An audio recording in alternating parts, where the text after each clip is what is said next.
Everyone to the UMG DC 50K. We're back here on the STiKS live channel. UMG Alpha. Yeah, we're on the UMG Alpha stream. UMG Alpha. This is the UMG Alpha stream. Yeah, we're actually getting ready to have a great series between Opti Gaming and FaZe. It's going to be a best of 15. Pretty excited for that one. FaZe lost to ISO, so maybe not. Oh gosh, shots. We're hitting shots already. Welcome, though, everyone, to this highly anticipated and well put together STiKS episode. We have a lot of stuff coming out today, and before we even start anything else, I want to give a shout out to Kingdom.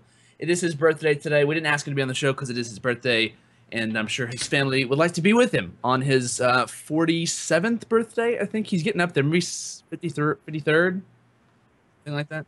90, oh wow, Is that old already? He's getting close to triple digits. Yeah. Tommy, what are you, 14? You getting close to 15? I'm just kidding. The shots. That's a good point. And I'm just weird, so I should be considered young as well. I don't know. I'm Welcome, sorry, everyone. Stream. I just realized my mic was muted. I love you, though. Oh, no. It's been a week since I produced, and I had a vent hangover, so. Yeah, that's what we're calling it now. You don't drink, you just literally watch the event? Yeah. I watch and I cover the event every day. I calculated it. I worked 18 hours on Saturday. Wow. I worked 18 hours on Saturday. That was fun. So did I. So did you. Good job. Everyone that grinds works just a stupid amount of hours during these events. And it's just, I'm sorry, Stream. Just, yeah, you know. I'm coming to the stream. I'm not even in it yet. I'm a detriment. So like I said, this isn't the Dallas or the DC stream. This is the STiKS live. I apologize if I don't have as much energy. I'm just still really tired.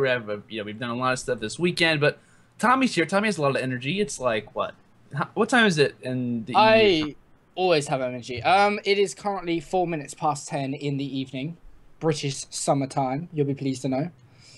I am pleased to know that, actually. A lot of information. You learn something new every day. And I just learned that that's also something that I didn't know. We got a lot of stuff to talk about in this episode, guys. We have the DC recap. We have a lot of EU stuff to talk about, which is Tommy's specialty because he is from the EU. We just assume that since Tommy's from there that he's going to know a lot of information about it. I feel like you're stereotyping me there. Just stereotyping everyone. To know everything to do with Europe. Oh, what's the capital of Israel? Oh yeah, because I know that. Sorry, I forgot. Yeah, because Israel's in the EU, right? And then we're gonna have some questions from Twitter, which I will be tweeting out during the show, and as well, possibly we'll take some questions from the chat. So my favorite part of the entire episode that we do off the bat, and something that I couldn't figure out today, as easy as it seems to come up with a question, it is very difficult to come up with one. But we do have the question of the week. Tommy helped me with this one, and it is: this is a scenario. If your team is in the grand finals of a tournament, you can put in whatever tournament you want to. You can say COD Champs, X Games, the Worlds. We could say World Finals coming up. I believe like October 16th or something like that. Okay, so you're in the grand finals of a tournament, and it's a 1 versus 1, Game 5, Round 11, a 1v1. Pick anyone as your teammate. Who do you want in that situation in that 1 versus 1? Boom. That's the question. By the way, I want the chat to put down their answers, and I want in the YouTube comments your predictions as well in the chat, or your answers, I guess you'd say, in the chat as well. Because I always look at the YouTube comments. People think that, like, oh my gosh, it's YouTube. No one's gonna read this. STiKS Live is a live show. I go with the comments of every single STiKS Live upload, which Goalie actually uploads as well. And we can actually see Goalie today. Tommy, we can actually see Goalie on Skype today. Yeah, you guys can actually see me. Finally got this figured out. So, by the way, guys, I don't know if it's just me, but the color looks really messed up on stream, and we're only at 30 FPS today. So I apologize about that, but we really are nursing a hangover today. We really are. It's just a vent hangover, guys. Like, I'm sorry. Like, every post recap show is going to be like this. So does anyone have an answer for the question of the week? I guess I'll kick things off. So basically, I've got a teammate that's in a 1v1 against. Is there anyone that are against specific? Or... Should I come up with someone? Should I give you like a? I think that we're going to be going here for hours if that is the case. But if I wanted a teammate to clutch a 1v1, I'm going with I don't know what this was, but yeah. I'm gonna go with. I don't know whether to give a serious answer or just a stupid answer, but I'll start off with serious. I'm gonna go with Crim6. I think he's a pretty knowledgeable player, very experienced player, the winningest player in Call of Duty history. I'm gonna rely on him to clutch a 1v1. You may or may have not stolen my answer as well, but the chat is also agreeing with you. They're saying Crimbot, Crim6, any Okay. Cole Dynasty member, or Killa. I agree. To Thunder God, Killa is a very good option. You can throw smokes. Definitely messed up the entire team. The other. Oh, no. That one player. Okay. Hold on, Tommy. What is that? Is that a Grumpy mug? Is that Grumpy? It is Grumpy. Grumpy mug. It is Grumpy. It says warning. Do not. I can't remember what it says. It says do not agitate. Do not ask dopey questions. Do not expect a happy response. But you can get that out of me. That's the So perfect this- mug for me. So you should Yeah, like. I You should should just ship ship that that over to to me, please. That should I be should Goalie's ship that mug. to you. Look at that. That's a wonderful mug. I don't know if that's. I think that's backwards for you guys. I can't imagine it's the amount of correct. tea that's been sipped out of that it's- mug from Tommy. Just gallons and gallons of tea. Do you know what is kind of? You don't drink tea, I, do you? I don't really drink tea. Wow. I make the teas at work, but I don't drink them. What do you drink? Coffee, milk, water? No, not really. I'm quite healthy when it comes to kind of drinks. Like the only kind of unhealthy thing, if any, that I drink is lemon juice. But most of the time, I'm just water. How is lemon yeah. juice unhealthy? That's because you. Well, said it's because just because it's got a lot of sweeteners and sugars and stuff in it. Okay. Okay. But it's not really, a fizzy drink or anything. So, Okay. Fair but enough. anywho, back to the show. Indeed. So Tommy says Crim6. Goalie, who do you have in your 1v1 grand finals, game 5, round 11? Who does goalie want on his team to clutch the 1v1? I want Octane because he knows how to throw stuns. In a 1v1. That was so funny. He kept bringing that up. He's like, 1v2, you should have stunned him. You should have stunned Hook. You want Octane? Or you sent it to be a joke? Because Octane's not a Nope. joke. Nope. I want Octane anyway, but An Octane? but just because he's good at throwing stuns out. So I like goalie's answers. Because to that's a hard strategy. I forgot how hard it is to press that button. it's very. Oh hard. no! Someone put in the chat, attach. You can't wallbang that. Oh god. Does anyone remember that Curse Youth video? Let me see if I Yeah, can yeah. find it quick. That's If we can put that on that's screen. worth showing multiple times over. Yeah. That's the best video on the internet. Because that was like the Curse Nah. Youth team, like Chino, I think was on that squad. So many good young Miyagi, players. was And then it? Miyagi probably. Miyagi? I would have thought so. That's hilarious. I'll at least put it in the chat. Can we please get up Revan call out? I was watching it the other day. I put it in one of my videos actually. It was just hilarious. What? Revan call out. You must have seen it. Oh yeah. The I video thought when he didn't call out, and then he ended up just calling out literally everything. Okay, the video is in the chat. Yeah. I missed think- it. So you guys can Always- enjoy. You guys can enjoy the attached cur or choke. Rocky actually put in the chat. I looked at the chat for a second. It says goalie's hair is on point today. So before we were in the pre-call, I know you can see goalie's face. Goalie goes to the bathroom, and whenever he comes back, he tells us this. He went to the bathroom with his headset on, not to talk to us, but to do his hair in the bathroom to make sure it looked good with his headset on. So goalie is like full on. I'm looking the best today out of everyone. I'm gonna be voted best looking, and I forgot that was an award. Should I go get my suit jacket while we're at it? Yep, should. you should. No. Goalie's looking fly today, everyone. Give goalie some love in the chat as well. But Okay, we've started let's- off the show very well, let's- very slow. Let's get on. Let's get on. Octane, we got Crim6. I'm gonna go with Karma, clutch player, 2-time world champion. Not in this game for AW, but maybe any other title I would have him in 1v1. I would say him. I could say Scump because of how clutch he is as well. You guys kind of chose my answers, except for Octane. I think my second choice would be Scum. Scum. Because in a 1v1 you have to straight away go to strategy and gun skill. And No, Scum, I know mine. 100%. I know mine 100%. Go on then. Attach. 100%. Whether it's defense or offense, preferably offense for attach. Not even a question. But Not we even a question. just talked about the whole Curse Youth You situation. can't wallbang. We're not. This isn't ghosts. Okay. Necessarily, we can make. I mean, I didn't really say a specific title. You can kind of say whatever you want to. Are you Let's saying say that? AW. Are you AW saying that attach. Attach is a jetpacker and not a ghoster? I didn't say that at all. He was actually really good. He was in really Ghost good for at Rise. Ghost, yeah. In defense of Attach. In Someone denial. did put in the chat. Attach 1 champs and clutch the 1v4 versus Optic. So I guess they someone I don't remember ISO. that 1v4, but I don't remember Havoc, anything silly. from champs, to be completely honest. yeah, I don't remember him exactly. touching There probably 1v4. was a. I don't even remember. I remember the bomb being defused, and that's pretty much it. Is that it? Yeah, that's pretty Wow, much it. That's a great moment. That was a long time ago. I've watched way too much Call of Duty since then too. So That's gonna kind of do it for the question of the week. I know it was kind of a weird, but it's a hard show. We're starting this off very weird. I just got back from DC. Goalie is having a hangover from the event, and Tommy is it's like near the middle of the night for him, getting close to that. So we apologize, but we're gonna move on to our UMG DC recap. First thing I want to go over is obviously the placings. All these teams placed in the money for this event. Starting off in 5th through 6th was Team Caliber and Isolation Empire. Coming in 4th was Team Envy. In 3rd was Team Elevate. Coming in 2nd was Denial Esports. And in 1st was Optic Gaming. I had to wear the Optic Gaming shirt today just for the fact that they won. That's the only reason I'm wearing it. Also because it's comfy and I support the Ultimate of Optic. So what we're going to do, we can kind of go over our surprise placings, I guess. Or we can kind of go over the open bracket. Honestly, we have so many things to talk about for DC. We can go over them in any order. So do you guys have any ideas? You want to talk about surprise placings? You want to talk about the teams from the open bracket? Anything? Pools even? I personally think we should start with open bracket and pools. Yeah. Open bracket and pools? Yeah. Okay, so there's 4 chronological order. teams. 4 teams that made it through open bracket. We're actually Team Justice, Lethal Gaming, Vex Gaming, and XGN Competitive.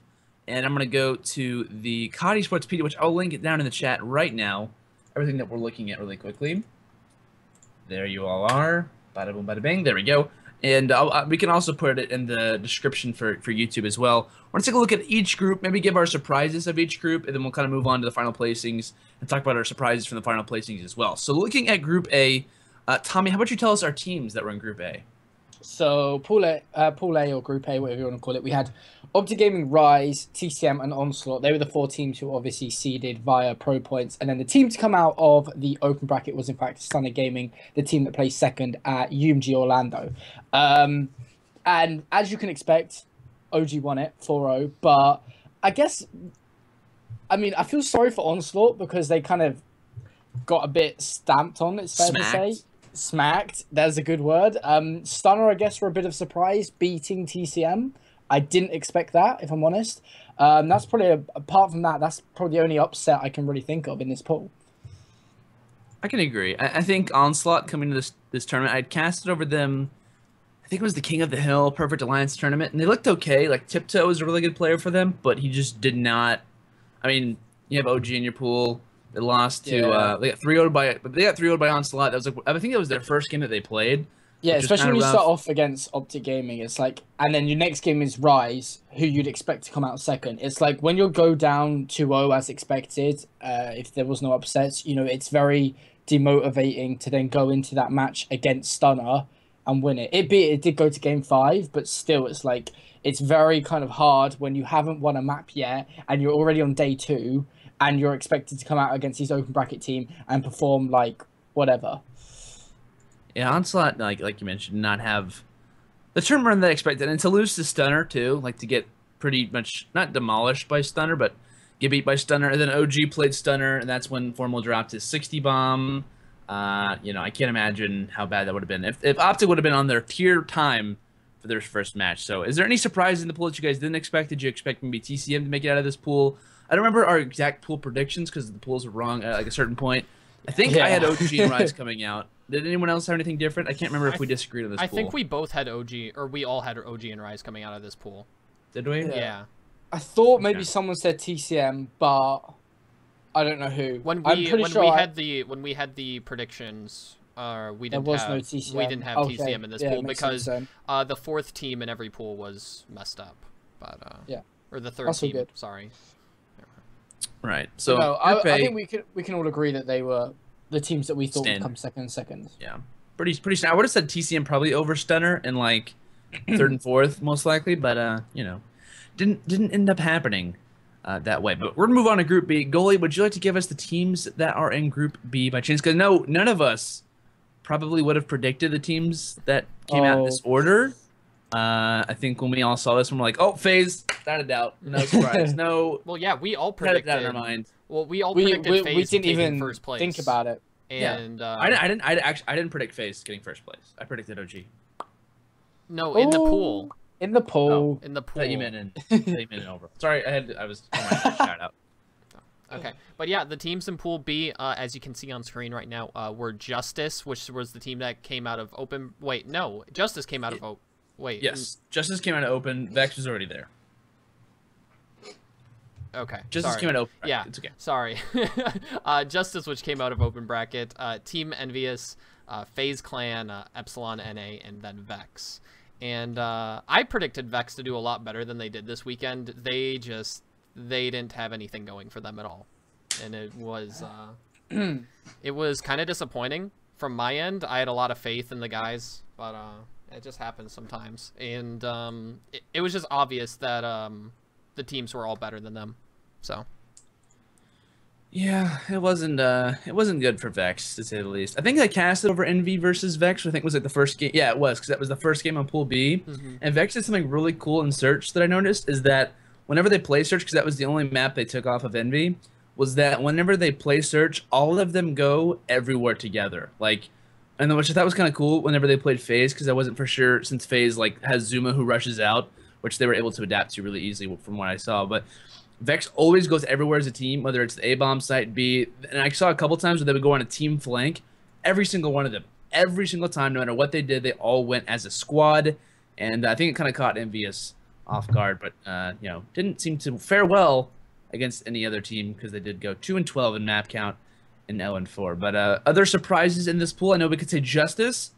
Totally did not predict them to. I would say they were one of the teams like out of the Open Bracket, which we can kind of say, oh, you know, there's Justice, there's this team, there's that team, but for them to 3-0 FaZe, that was I was casting over Bravo whenever this game was going on, and I caught the last game. And then someone was like, they beat them in the hard point. I'm like, you're lying. Like, that's a joke, right? And then they won that one. We went to Search and Destroy. They beat FaZe in Search and Destroy, which I definitely didn't predict. And they ended up 3-0ing FaZe. And were you guys watching that game? I don't know if you guys had any thoughts on that game when you were watching it. Could you not believe? Do you think the scoreboards were probably wrong, I would assume? I remember watching that game because it was really early. I had actually, because it was the second or third match of the day, I think. It was the third match of the day because the Open Bracket. But yeah, that was that was something else. I can't remember if it was, I might be thinking of a different match, but did they play Comeback Uplink? No, that might have been against ISO.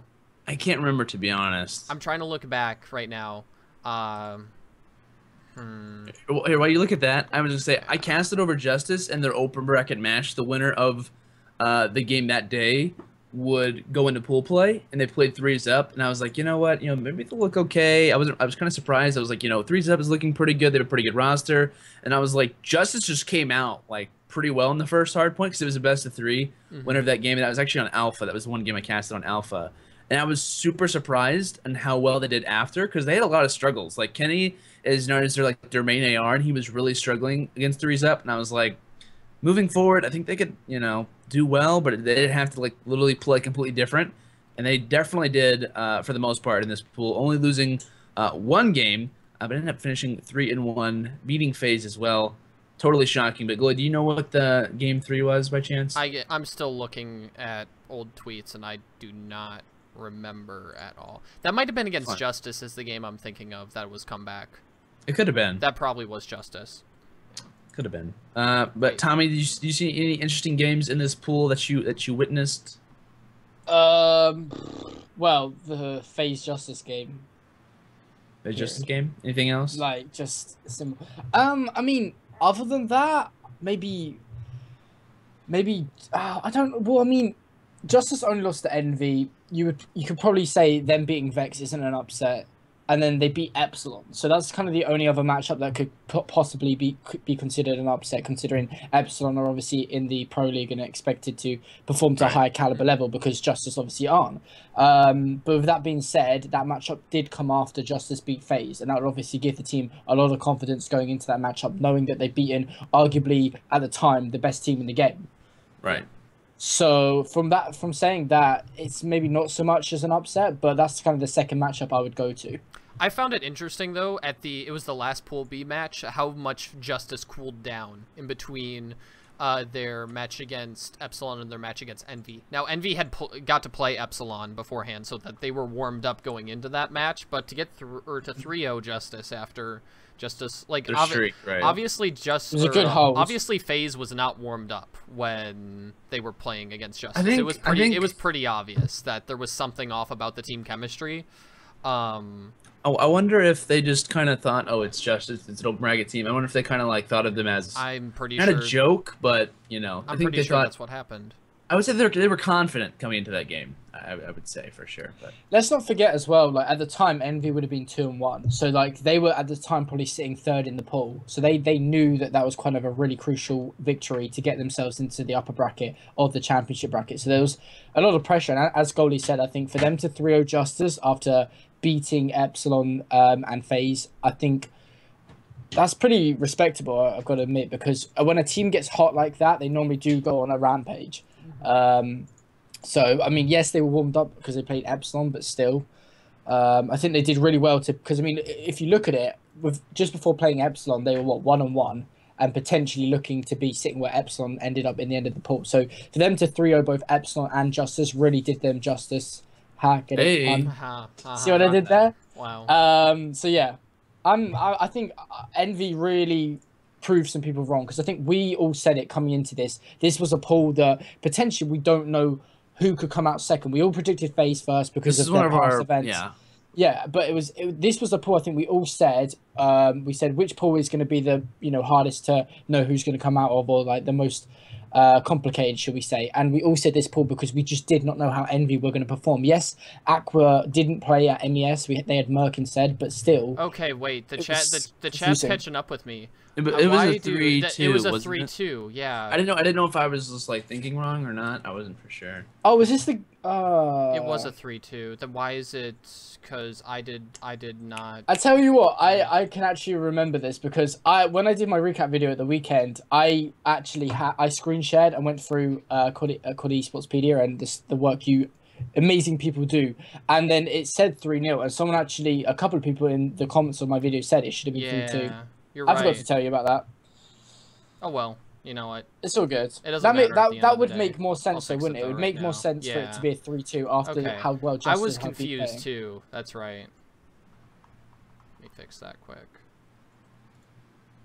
Yep. But as far as Group B goes, I think all of us had different predictions coming to this one. I know we all had FaZe. I don't remember. I thought someone said Epsilon, and I thought Goalie said Vex. I remember I was like beefing up everyone, and then I was like, I'm just gonna go with Envy. Yeah. So Envy was the one team. I think I went 1-1. I think everyone else went 0-2, which I was kind of surprised. This pool definitely kind of shocking.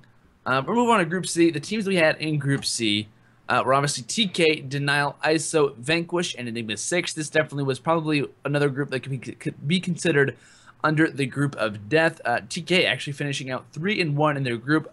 Definitely a surprise for me. I did not have TK coming into my groups. I had Denial and ISO 100%, thought that would be set in stone. And TK, the only team that they lost to was Vanquish. The loss to Vanquish, I cast over that game. I was kind of surprised. And I was really happy about VQ. VQ is my dark horse coming to this team. And they're also the one of the open bracket squads as well that made it through. And I was really surprised that TK actually lost to Vanquish, especially after beating everyone that they did. They beat Denial. I think that was the first game on Alpha. They went to like Game 5, Round 11. TK beat Denial, which was a definite like kind of surprise to everyone as well. And TK obviously going into Game 5 for every single game that they played in open bracket, or not in open bracket, in their group. They went to Game 5, and I casted over every single one of these teams except for Denial. And it was nerve-wracking the entire time. If I was a TK fan coming into this tournament, if I was watching the streams, I would have probably had a heart attack for how many close calls that they had being up or being down at certain times. I believe the game versus, it might have been ISO or Enigma 6, in between their game, it like kind of cut off, and they decided to replay the map over again. It was just like... That was against ISO. It was 5-5. Was against ISO? Yeah, that was 5-5, and the game had ended 2 or 3 times, and they didn't have the recording going, I think, or something. Was wrong with the recording, so they couldn't look at the scoreboards? It was the way that it happened, because I was casting that game. I think everyone for some reason dropped to the lobby at the exact same time. Mm-hmm. So when we went to look at the scoreboard, if we didn't have like one player missing, nobody was there. So it was like we didn't have the you didn't have the full scoreboard. We didn't have the full score. You had to look at. You had the small scoreboard, which doesn't really help. Right. So what they decided to do, actually during the game, COD Stats was like, hey, we have the scoreboard, we can give it to you guys. But it was a little bit late, and then so Chris and I think Paul, the esports producer, were kind of like going back and forth, like, what should we do? Should we go in and play it? Should we go Game 5, Round 11? And a lot of the players were like, yeah, we'll just play one round, but who gets defense and offense is obviously a very big deal. And I think they decided that we were like, you know what, let's just play a whole new map. We'll play a whole new game, reset it. I was kind of surprised they didn't want to play the same map over again. They're like, we're just going to restart it. We're going to play it on Riot, and TK ended up coming out victors in that one. So TK, a lot of close games. Definitely surprising this tournament, and I feel like I was the designated caster when it came to the games. They were like, Landon, you are being like literally joined at the hip with TK. Every game they play, you are going to cast. It was like I would go to Bravo and I was like, so who's TK playing? Like I didn't even look at the schedule. I was like, who is TK playing? And every time it happened to be TK. At least a very good majority of the time it happened to be TK. But any surprise in your guys' pools? Did you really think that TK, you know, I know all of us didn't predict TK, but in your mind, were you like, well, TK has a chance? Or you like, TK, no way are they coming out of this pool. Definitely Denial and Ice. So your guys' thoughts on this pool in general. Any surprises that you guys had? Well, TK, yeah, probably the biggest surprise. I mean, I still have faith in Enigma 6 to at least win one series. Obviously, the last two UMGs, they haven't really performed the way maybe they should have. So I guess that's out the window. But yeah, TK definitely. I mean, the first matchup of the day was TK Denial on that Friday, sorry. And it was big. It was really big. And the biggest thing for me, what was really significant, was TK could actually hang in the slaying department. For me, coming into this event, the biggest kind of dilemma for them is, can they slay against these top teams in the Pro League and other teams, etc. And they really held their own against Denial, what was really nice to see, because it's something I think that they've been a bit inconsistent of throughout Advanced Warfare, and it's meant they've had, you know, really unfrequent placings, sometimes placing good, sometimes placing bad. So for me, it was really nice to see. Obviously, I think they were 1-1 going into the uplink, and I was thinking they need to win this uplink to have a chance to win the series, because I didn't think they'd be able to win the second hardpoint. They lost the uplink, but then they really showed that they could slay in the hardpoint. They were really doing well, dominating the kill feed, dominating the spawns, ultimately forcing Denial to spawn way out and getting all the time. And then it just came down to the S&D, where they've been looking really good in as well, and they won it. So it's really deserved. The only reason I say it is an upset is obviously because, as I say, they've been really kind of inconsistent in their slaying, what's meant they've had inconsistent placings. Out of the games that I watched from TK, at least, it was like Neslo always going off. It was like either Neslo, I think Neslo, Nameless, very good a lot of the really time. good. Nameless went off countless times. It was a lot of the time it was Theory and Search and Destroy getting first picks for them, and they always seem to win the first hard point. I think after they won the first hard point, a lot of the time they would win the Search and Destroy. I think they got kind of confident coming into the uplink, and then they would lose that one, and then the other team would come back and win the next hard point. It was like, a lot of the time when they would play Game 4, I don't know what it was, but they would always play Detroit hardpoint, which is not their strongest hardpoint by any means. I think they're at their least best game type out of every single game, no matter what, Search and Destroy and an uplink included. They always find themselves in that situation where they would either lose the first game or lose the third game, or the fourth game, excuse me, and they would end up, you know, either making the comeback or having another team make the comeback on them. In one game, it was E6 especially too. Go ahead. Yeah, can I just butt in a second? The thing is, like, every series they obviously played during the pool play stage of the tournament, it went to Game 5. We could be sitting here right now having a completely different conversation if some of these Game 5s had gone the other way, because that's the reality. They went to Game 5 every single series against every team, and the team they lost to was VQ. So imagine if they'd lost that first opening game against Denial. We'd be saying completely different things to what we're saying now. That's what we have to realize about TK. They can be very inconsistent, and a couple of, you know, different plays and different scenarios, we could easily have seen them bottom of the pool. Yeah, like even they went last map against E6, and in that game or that series, E6 won 66% of the maps that they would win that event. Or this, and I was sorry, not this. Whenever event. E6 won those last two games, I was like, they're coming back 100%. Like whenever I saw them win the first game, I was like, you know, they have the chance, and then they completely dominated the uplink game, and I was like, this is not looking good for TK. Like they're gonna lose to the team that's 0-3 right now, or 0, I don't remember what they were at the time, but They would have been 0-2.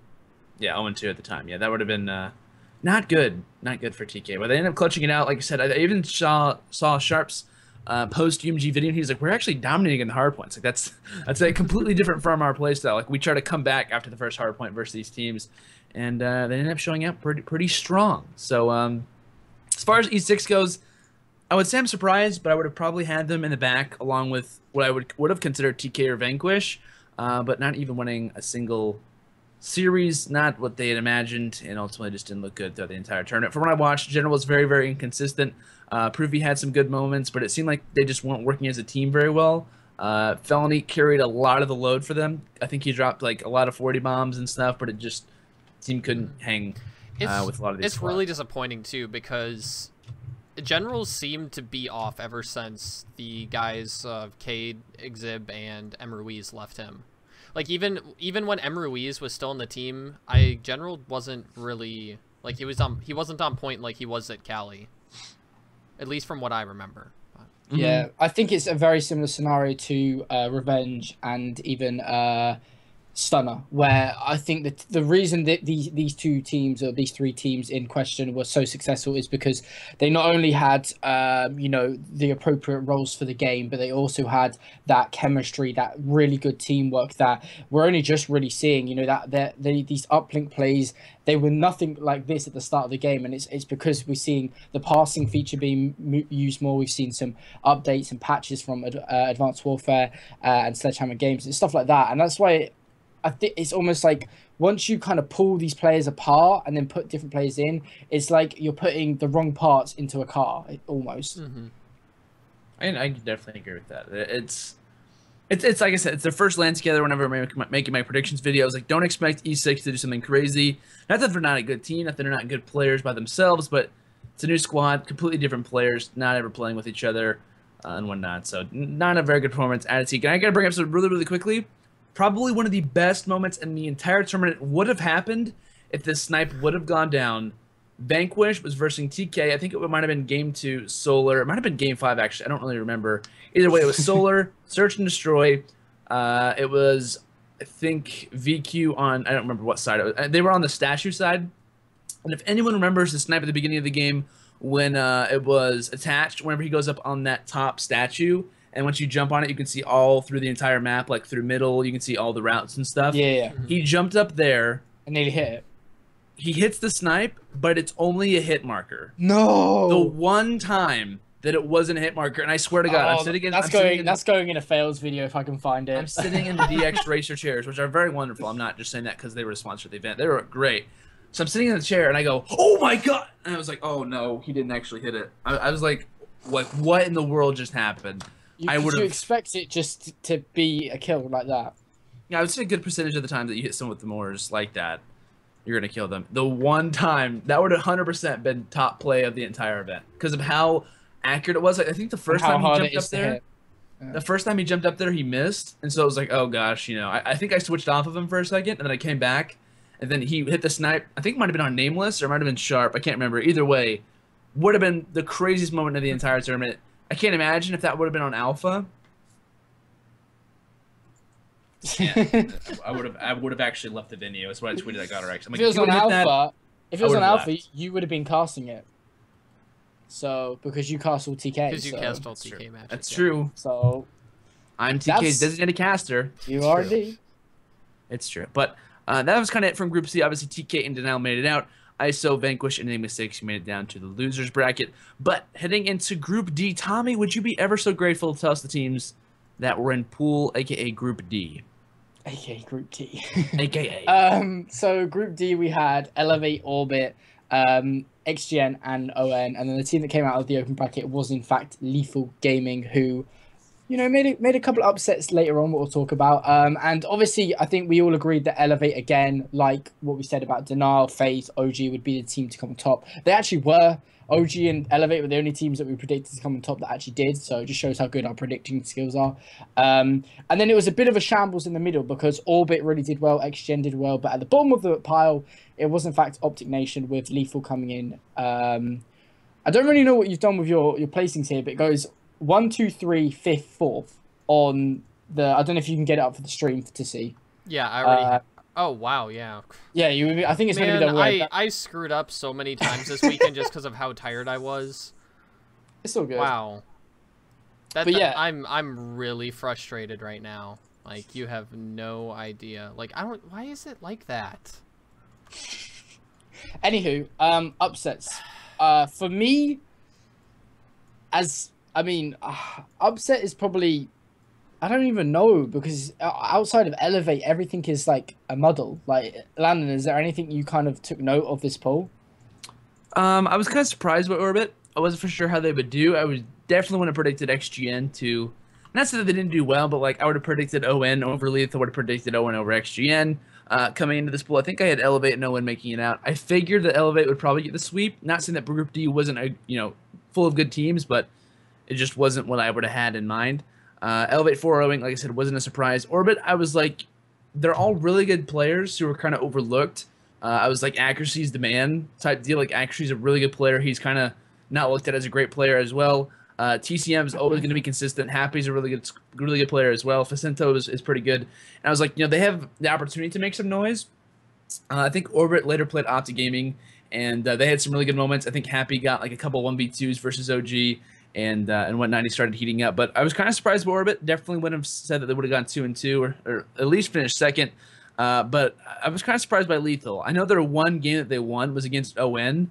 3-2ing ON. That was just like the ending for Optic Nation this tournament. It was like ON already haven't even won a game. They play Lethal, and it's like, oh my god, they barely lose to Lethal, and I don't even know. Yeah. I don't know how to feel about Optic Nation right now. I know, Tommy, you made a video about Optic Nation a little bit and stuff, but very inconsistent team. I know they were definitely not happy, with their placing. Yeah. I think one of the interesting things about the pool play stage of the tournament was the fact that every team that came out of the open bracket actually won a series. I think that's the first time that every team that's come out has actually won a series. I remember I think back at UMG Orlando, it must have been where, I think that was when E6 did really well. They were everyone was. Cali was when they did. Yeah, Cali, not Orlando. What I'm on about. Everyone was really surprised because no open bracket team had really come out and done what they'd done. So it's really nice to see kind of there is a lot of talent outside of our top set of pros, should we say, and that's really nice to see, and it's encouraging going forward to know that kind of the bank of teams that are like just talented in general is going up and up, not necessarily pro status, but definitely the talent is going up and up and up, and it's something that I always love to see because, like what we were talking about pre-stream, everyone always kind of looks at COD Esports in a way of, oh, if the prize pool's not going up, if the viewership's not going up, we're not growing. But you have to look at the bigger picture. There's no way you would have seen this 2 years ago where we've seen so much competition, and you'd be lucky 2 years ago to really see the top 8 teams be really within the same margin, if you will. And now it looks like we've got a good band of players that are really the top kind of aspect of competitive Call of Duty in North America, what's really nice to see. I agree. And we also had, I think, honestly, and kind of speaking this really quickly before we head to a commercial break, I thought this is probably one of the most competitive open bracket squads. I mean, a group play games that we've seen. The tournament started off very, very well. I got to hand it to production from UMG. Did a very good job at that for most of the time. And first game, TK versus now, game 5, round 11. You couldn't have asked for anything better than that. I believe ending the night phase, I think Clayster ended up dropping 56 kills and Hardpoint as well. That was just a great job out of him and also the entire DC squad. So I think that's going to kind of do it for this current topic. When we come back, we're going to have our surprise placings, MVPs from the tournament, and we'll continue on with our DC talk. So we'll see you guys on the other side of this quick commercial break. See you in a few. Boop. This is really small, isn't it? It's the smallest. Yes, we're back. Smallest order ever. You didn't say 1, so you're like 3, 2, and then we're back. Yeah. I did say 1. Did you? Oh. I did say 1. We didn't hear Chat, you. did he say 1? How are they supposed to be able I don't know. Sometimes they can hear you say 1. I don't know. I don't gonna know. I don't know. This I don't know what's happening. Either way, I'm gonna talk and kind of go a little bit after DC. We've kind of talked about the pools, talked about the placings. I'm gonna ask you guys your overall surprise placings from the tournament. Did you see anything in this tournament that you were like, oh my gosh, that is surprising? That team did really bad. And I thought they would do really well. I thought this team would be, really bad, but they ended up doing really good. Do you guys have any placings at all that really surprised you? For the most part, I know a lot of people could say FaZe, which is what I'm going to say. Definitely FaZe surprising me this tournament. Thought they would place in the top 2, and I believe they finished like, what, 7th or 8th? I don't even think they finished in the money, and ended up losing to ISO. So for me personally, definitely FaZe was the surprise of the tournament. And I got to say, Optic Nation really, I thought for some reason they're going to do better, and they didn't. They came out and they lost to Lethal, and they came out and I don't know what team they lost to, but either way, they did not do well at all. So as far as bad placings go for me, I'm going to say that it was FaZe and ON for sure. I was curious. Goalie. I agree. Do you have any surprise placings? It can be good or bad. I just had personally bad ones from this tournament. Well, by the way, just to make sure to correct you, it was DT that Owen lost to. Okay. But go on, Watson, my boy. Represent, Watson. Come on, my boy. But definitely Lethal. I've never heard of. Well, I heard of this organization at the beginning of the year because they were top 20 in pro points. But I haven't heard of them since. Yeah, they play a lot of S&D tournaments. I haven't heard of Lethal since. So I know the players on the roster, but I've never heard of the organization themselves. So I thought that I didn't even know who was on the roster when they qualified for pool play. I know Reviction and I think Neglect were on Relapsed for a really long time. I think they were too. I think they just recently switched over for this tournament. I'm not sure if it's going to be consistent or not. But I know that it was Relapsed or Mutiny, I think. It might have been Mutiny. I think I know I cast in a tournament where Reviction was on Relapsed. I'm like, or maybe it might have been Mutiny. I don't even know. I can't remember. They've been on a notable team. They have been. They've been on a Mutiny, on a normal team. So goalie is gonna say Lethal. Tommy, do you have any surprise placings? Okay, I'm gonna be different. So we said ON, Lethal, and FaZe. I'm gonna go someone different just to kind of not follow the bog standard teams that we all know that haven't really placed. I'm gonna go with a good surprise placement. I'm gonna go with. I want to go with TK because I think they did pretty well top 6. I mean, I was expecting them to go further after them winning their pool, but it is what it is. But I'm gonna go with ISO. They placed top 6. They ended up 3rd in their pool, just behind Denal and TK. They were the team that beat FaZe after all, and then they got knocked out to Envy to place top 6. And the reason I go with them is because they've really kind of this team have really grinded the game. And Dido with a leader, I thought if he can really perform and lead the team to success, they would have success. And it's what they had. So I think they did really, really well this weekend to place top 6. I can agree. I can see where you guys are coming from with your surprise. I know Lethal for sure was someone that I was kind of like, I don't know if they would make it out of the open bracket. I had heard of them too, and I wasn't kind of sure. I casted, I think, over ISO twice, and I wasn't really sure who to be watching out for because it's like you said, Tommy, Dito's like the main leader for them. Like he's the main communicator. He's the guy that's going to keep them, hype. He's the one that's at least tries to keep them up when they're down. But and I think they ended up losing to FaZe to knock them out. But still, actually might not have been FaZe. No, they had knocked out FaZe. And then they lost to someone. Do you know who they lost to, Tommy or Goalie? Do you know who are you on about? Sorry, got knocked out. Who? ISO got knocked out by. ISO got knocked out by Envy. Yeah. Envy. Okay. Yeah.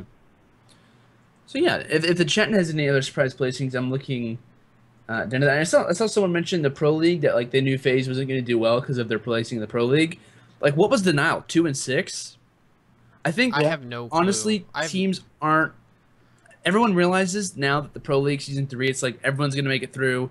Is seeding a big deal? Absolutely. But everyone's like, it's the Pro League. We have, what, 2 There's more not months as of much Advanced intensity. Warfare? Yeah. Right. It's not like, oh my gosh, these matches are broadcasted. And some people might think it's broadcasted. They're used to it.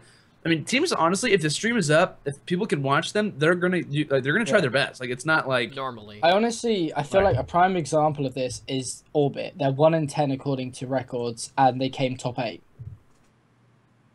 Yeah, that sums it up, Yeah.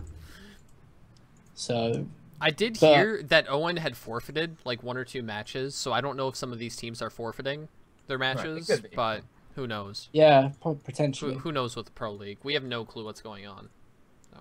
We're watching broadcasted matches that have already happened. But either way, I'm going to ask you guys, now that we've talked about our surprise placings, we said, some teams that said ON FaZe, we saw Lethal, we also said Isolation Empire. Best moment from the tournament, it can be whatever, honestly. You can say best moment. I would prefer plays, but if you saw something that you really liked, if you heard a song, that you really liked, you could say that was your best moment from the tournament because I know goalie's gonna come out with something super weird. You already know my best moment of or my favorite moment of the tournament. And that was when the tournament ended. I know. I knew goalie was gonna say that. No, but I'm gonna limit it. Best play of the entire tournament. What was it? We have an insane list that I'm gonna bring up either way if you guys mention it or not. But goalie, I'm gonna start off with you. Best play of the entire tournament. Okay, I think we were talking about it. The play button. We were talking about it earlier, and I can't remember exactly. I think it was Justice versus FaZe on comeback uplink. It might have been another team. It had to be Justice versus FaZe. I'm so jumbled at this point. But when the comeback uplink, there were 5 dunks in the last minute because it was Justice. So Justice scored, then FaZe scored, then Justice scored, then FaZe scored, then Justice scored with 5 seconds left to win the series. I think is how it ended up happening. But I just remember that being crazy, and it was like, holy crap.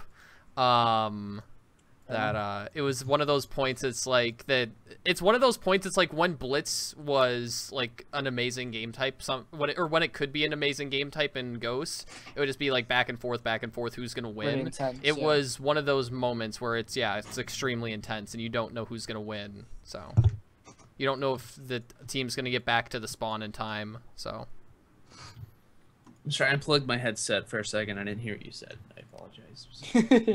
So good. Do I need to pull down my blue screen, make it a green screen again, and then put myself in your setup?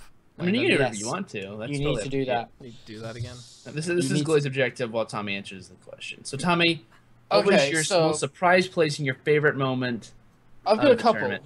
So that's fine. Hey, that's totally good. That's good. I got a couple. I prefer that. This gives Goalie to miraculously change his green screen. Off he goes. I'm not going to go do it. Oh. Okay. That's quite disappointing. That's kind of hurt my heart. Well, the thing is, I have the outside light. So if for people that don't watch my stream, I have a window right here. It's super annoying, especially during the daytime. It's one of the reasons why I don't stream, because I can't use my green screen during the day. But it's hard to do light when you have natural light coming from outside. Okay. Well, anywho, my favorite plays. So, we had Formal dropping the 60 bomb. Was pretty sick. We had Looney's 1v3. But I think just for intensity, I'm going to go with Denial versus OG. It was uplink on Biolab, and Denial scored. Which time did they play each other? Was it the first time? This was winners bracket final, I think. Okay, so it was the first time they played each other. Don't quote me. But Denial scored, similar to Justice versus FaZe. Denial scored with literally 30 seconds to go. And you thought it was going to a map 4.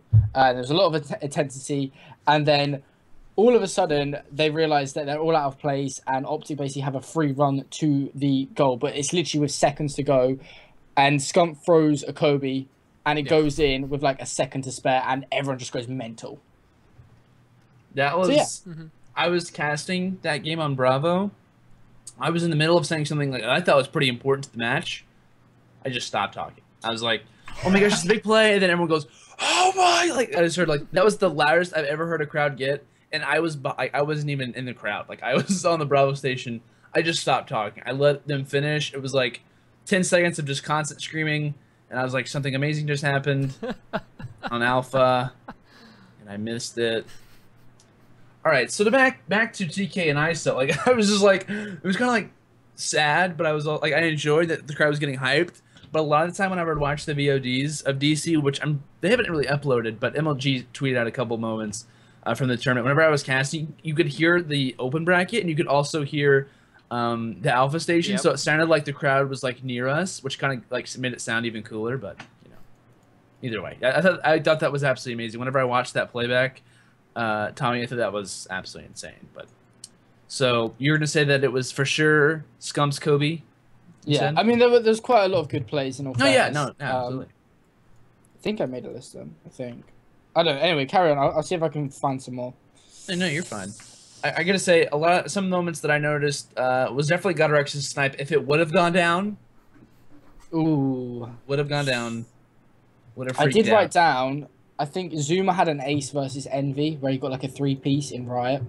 What was pretty sick. He was just absolutely train steaming through them all. But I would still go with this gunplay. Gunplay. We also had Karma's 1v1 versus Wheats, which has been very like looked at. People said Wheats wasn't playing. He stopped shooting. Either way, that was a sick play. Like, you have to hand it to him, whether Wheats or not was playing, whether he just stopped shooting and whatnot. I wasn't there when it happened, but watching the VOD, that was sick. Like, either way, Karma got the bomb down. Wheats is looking at him. Wheats just comes and Karma just comes and stomps on him. It was pretty cool. It was pretty intense, and also hearing Benson's reaction was pretty good. He was like, "That's a 2-time world champ right there." It was just that was impressive. That was still impressive. Whether or not Wheats was like, you know, oh my gosh, I'm gonna lose this round or whatnot. Either way, impressive. And also, Formal 60 bomb. I was actually casting over that game. It was versus Stunner. It was game 1. Retreat hardpoint, and Formal started off really hot. And what I said, I remember during the game, I was like, Formal has the capability to go off. And I think he might actually go off this game. And I had no idea that he would be producing a 60 bomb. It was absolutely insane. He dominated, and he could have got even more kills. Like, honestly, he could have got 62, 63, 64 kills because, like, at the last minute, I think he went 1-5. So if he would have won those gunfights, like he would have been throughout the entire game, could have even been dropped 70 if he would have, like, fully committed to a lot of his plays. Which, because OG was already up. If Stunner would have, maybe they'd already won. Back, yeah. Right. It was just kind of, and I think the last minute, I just went to a Formal cam, which I think was fitting. Is that the most kills at LAN? I can't think of. I think broadcasted it is. I think like there's been matches off screen. There may have been, yeah. People have taken pictures and showed broadcasted. I can't think. It's weird because we used to think like a 50 bomb was absolutely amazing, and then he drops a 60, and we're like, a 50 bomb is amazing. Okay, yeah, but like a 60 bomb, like we're talking 10 extra. Well, Formal's like raised the bar because what used to be the 50 bomb, like, oh my gosh, you got a 50 bomb, is now it's like 50 bomb still looked at as amazing, but 60 bomb, it's like you still have something to work toward, like, if that makes any sense. But I would say Formal 60 bomb definitely one of the highlights of the entire tournament. Just as 3-0 FaZe, I didn't get to watch it, but from what I saw, it was amazing series to watch. FaZe is really close in a lot of the games. I also have Scump's last shot, and also Nameless's bank shot on Biolab. Oh yeah, that was so lucky. I have that was so cool. No words. I was watching that in the crowd. I believe me and Chance, who's also casting that event, we were just sitting there watching that game, and when we saw it happen, we're like, "Oh my gosh, Nameless, no!" And then it bounced off that little pole and went in. And we were like, "That's never gonna happen again. There's no way that's ever gonna happen again." And also TK's game 5s, which are very, very, very intense as well. So we had a lot of really good moments, I would say, from DC. I thought it was one of the best tournaments that we've ever seen out of UMG. But I asked you guys, before we talk about the production, before we talk about the DC tournament overall, did you guys, in your opinion, have an MVP of the tournament? Normally, a lot of people would base it off stats. I don't even think the COD stats or Intel stats did really anything for this event. I don't know what happened with that. If they were just, I assume they recorded. It's just the stuff hasn't been uploaded yet. The statistics haven't been recorded. It's kind of weird. Like, both of them. Like, yeah, usually it's weird that both of them didn't upload public stats yet, but that's... I understand how much work it is, so I've tried to do it before by myself, and it's too much sometimes, so... Can't keep track of it. You can't keep track of it. Like, I'm already losing my mind, so... People are saying that Parasite dropped 60 without a respawn delay. Is that true? Was that at LAN, though? Not saying that, but online does play a part in it. I don't know. Either way, I'm sorry, I just lost. But yeah, regardless, that's we're talking about broadcast matches because that's one of the things with Call of Duty is we only have access to the vodcasted matches. So but whoa, exactly. What's up with my webcam? I don't know. It got kind of blurry. That was weird. Sure. Yeah. Oh. So MVP of the tournament. Do you guys have anyone that really stood out to you? That was like really the just absolute dawn for their squad that kind of led them to where they were, their placing wise. I was curious if you guys had an MVP of the tournament. I can kind of give mine to start it off with. I thought Hook was a massive player for their team. He clutched up in Search and Destroy. He's a main player in Hardpoint. Denial's problem, in my opinion, and it kind of like proved right whenever I was watching their play, is that Denial, whenever they play Hardpoint, gets so many unnecessary kills, if that makes sense. Right, for instance, they'll push hills with 3 seconds left, with like 2 people in it, Hook will get a 2-piece and he'll grab 1 or 2 seconds, but it's like it's not important to the game. And I saw that a lot. Rotating. Right, but I think what they have Hook designed for and what he's used for is just go around the map, Hook, and just get kills. Just go around the map, use your Bal on Solar, use your Bal on Retreat, and just completely destroy them. That's exactly what he did. I watched them. I actually talked to Hook a little bit after they lost to OG, and he was very like down about himself and just seemed really depressed. Replays as well. If anyone saw it, Replays was probably in the booth after they lost for like an extra 30 minutes, just sitting there looking at the scoreboard. Like, I'm not even kidding. People were walking in there asking him if he was okay. He was just like sat there with his feet up, just looking at the scoreboard, just depressed. And I felt really bad for them because it was like to get all the way to that point, to get to as far as they got to, and then to get 3-0'd and just get demolished, which I felt really bad for, was kind of unfortunate. So you don't expect to drop a 50 bomb and lose the map, let alone, you know, it's. But then in hindsight as well, though, if you're dropping 50 kills and losing, you know you're doing something really wrong. Right. Like that's probably when you need to realize that you're maybe, as you rightfully pointed out, getting too many of the wrong kills and not rotating and getting spawns when you should be, especially in a game like Hardpoint. Exactly. The only reason I would say Hook over like other players is because if Denial didn't have Hook, they wouldn't be anywhere where they are. Like, not saying that OG wouldn't be where they are, but if you have Karma, I mean, not the thing is that if you don't have Scump, obviously OG would be, you know, a lot worse than they are because Scump's one of the best players in the entire game, if not the best player of all time. Either way, having him on your squad, it's like the team's still going to be good. I mean, you have Formal, Crim6, and Karma. That's still a very talented team together. But it's like if Denial didn't have Hook, if they didn't have him on their team, I have no idea where they would have been placing, and just him in general. And every game type, I think he dropped almost a 40 bomb. Or he dropped a 40 bomb in uplink. He dropped constant 50 bombs in hardpoint. He got countless like double digits in search and destroy as well. Really just amazing. I don't even know I don't even know about Hook, but he's also very humble as well, which you're not going to see him gloat on Twitter either. But also something I want to bring up really quickly is OG really clutched up versus Envy, which I thought was very good. You could argue a lot of players from OG as well. And I want to bring up what would have happened if Envy would have actually 3-0'd OG whenever it was Envy versus Optic, good point. And they were up 2-0. If So Envy would have closed that out, hypothetically, let's say totally Envy did beat Optic, they would have gone down to play ISO, followed by Elevate, followed by Denial, and FaZe beat ISO. technically. I mean, ISO beat FaZe, so it's like not saying that they would have beat OG. And going off the back of a loss, that's a big matchup. That's like Justice versus who was it we were talking about? Justice versus Envy. That's a big matchup because you got a team that's on a hot streak.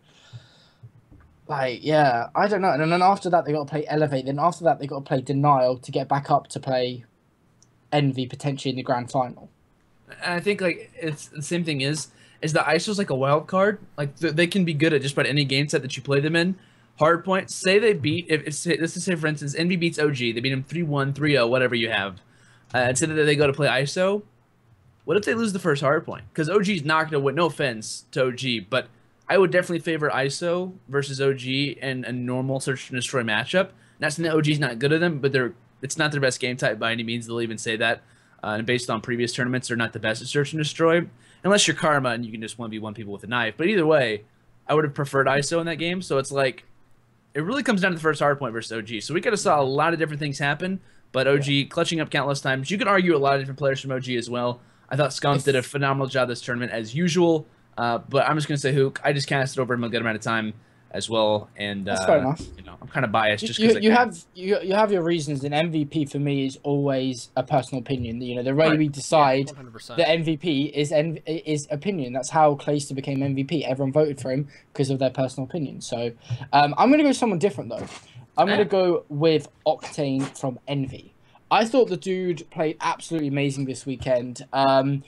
He's a really up-and-coming player in Advanced Warfare. Like, if you'd said his name in Ghost, I would have been like, who the hell are you on about? But he's really been one of those kind of breakout players like Hook. And he's been doing absolutely amazing stuff, especially this weekend at DCI. I think he was a massive impact in helping Envy, especially in the slaying department. Because we all said it, we didn't know how Envy were going to perform coming into this, partly because Aqua didn't play with them at MES and they've been a bit inconsistent online and all sorts. And Octane really came through for the team this weekend and was really for me, the deciding factor that helped them get to the placement they got. I understand that. And by the way, in the chat, I'm not saying that OG's not good at search. For the record, I know when you say something bad about OG, people yell. But based on like previous tournaments, and I agree, OG can they completely dominated search this event. I'm saying on previous events where they haven't, and I've watched them play where they just weren't on top of search. That's what I kind of based it off of. And ISO, like I said, is a wild card. ISO is a team that they can completely kill you in a hard point, or they can completely kill them. It's like one or the other. So I'm not saying that OG's not good at search, but I was surprised by how well they did. Only losing one search the entire game or the entire event is absolutely amazing. So I just want to get that out there. Don't want people to say, this and that. But I think that I have to agree. OG's best and their least good game was probably Hardpoint. But I have to agree with you, Tommy. I think Octane. It's like there's certain players that you look at and you're like, how are they doing that well? Hardpoint's a player? When was this a thing? I'm sorry. I don't know what's happening. Make sure to tell me S&D's a player. I don't know. Search and destroy. Dropping many kills. I don't know, but either way. I know what you mean. It's like whenever I look at, for instance, Octane, when I look at players like Hook, you're like, oh my gosh, their teammates are doing so well. It's like, wow, JCap has 15 kills and we're only like a couple minutes in, and you're like, Octane has 47 kills. Like, it's just like, you look at them like, they're consistently doing absolutely insane, and everyone starts to expect that from them. So I think Octane was a great player. I think Aqua as well was a phenomenal player from Envy. Those two are definitely the factors for. I didn't see much of Aqua this weekend, or I don't remember seeing much of Aqua, honestly. Whenever I watched or played, like, he was very, very big for their team. Okay, that's all. Like, as I've said before, the problem that I have while I'm watching these tournaments is I don't get to sit down and just absorb everything. Like, I'm constantly working, whether it's updating the wiki or tweeting. So a lot of the times I just see the final score, which it makes doing this a lot harder. But honestly, so for my personal MVP, I want to say Scumper Formal. But if I was gonna go with a player that's not on Optic Gaming, I would go with Neslo. Because Neslo, we got to see them play. Did we get to see all 4 of their matches on stream, or was there no or 4 play TK? Matches? No, their match against E6 was off stream. No, TK versus E6 was on stream. It was on stream. I casted that game. Oh man. Because TK, every game that they played in pool play was on stream, I believe. Oh, it was? Yeah, and then I believe they only had 2 matches which weren't, which I think they 3-0'd someone, and maybe not. I think maybe all but one weren't broadcasted. I don't remember, but good.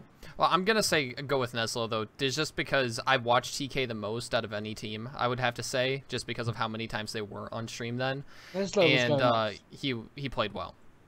So yeah, I can definitely agree with that. He was insane. Like, for when I casted from Neslo, he was the main factor without a doubt. Like, if TK would have been, like, for instance, if everyone was playing bad, you could always count on Neslo to have a really good game too. And I saw someone put in the chat, why are you guys saying that the MVP is coming from a team that didn't win? Like, the most valuable player comes a lot of the time, and I don't like this in sports. It's like, we're gonna give the most valuable player to a team that won, even though they're the best team. It's like, I'm going to give it, like, the definition of most valuable player means without this player, this team wouldn't be good at all. Like, without this player on their team. Yeah. Right. For instance, you could say, for a while, Denial, I know they ended up winning COD Champs, but after that, I would still give Clash the MVP of the entire game while he was on Denial, because OG, without each other, they're still a really good team. I mean, you look at all their players in their squad. Whenever it was the roster on Denial, if they didn't have Clay constantly getting a 1.3 KD every single tournament, totally different squad. So I would consider the most valuable player would be the most valuable asset to a team. The thing is with Optic Gaming is, it's not the fact that I get what people are saying. It should be someone on Optic that has the MVP award. I get that. It makes sense because they won the game. But the thing is with Optic, you've got Krim, Scump, and Formal, who for me all do a lot of work for that team. They all are kind of on the same terms if you level it out over events. Karma is having to switch up his role. He's kind of the person who does what's needed and fills the gaps. So for me, it's a case of, if you took out a Scump, you still got a Krim and a Formal. But if you take out an Octane for me on Envy, there's no way Envy are still placing where they did, and that's why I made that decision. Right. That's exactly. I'm gonna go into a sports reference here, and from a long time ago, it's when the Ducks and the Devils were in the Stanley Cup playoffs. I know exactly what you're on about. And Continue. I know you guys are going to be completely out of this, but I'm just going to go for a break. But the goaltender for the Ducks was Jaguar, and he won the Conn Smythe Trophy, which is the MVP of the playoffs, and he was on the losing team. And it's because without Jaguar, the Ducks wouldn't have even made it past round 1. So there you go. And the same thing for instance, NBA playoffs. Whenever it was the Warriors versus the Cavs, LeBron. I'm not like a LeBron. I hate these references so much. No, I have no idea. But LeBron led in every single category, whether it was blocks, points, assists, steals. He led in every single category. But just because his team lost, they gave it to the team that won. And it was Andre Iguodala, who was a really good player for the Warriors. But it was like, we have a guy who's dropping 30 points. We have a guy who's dropping 16 points.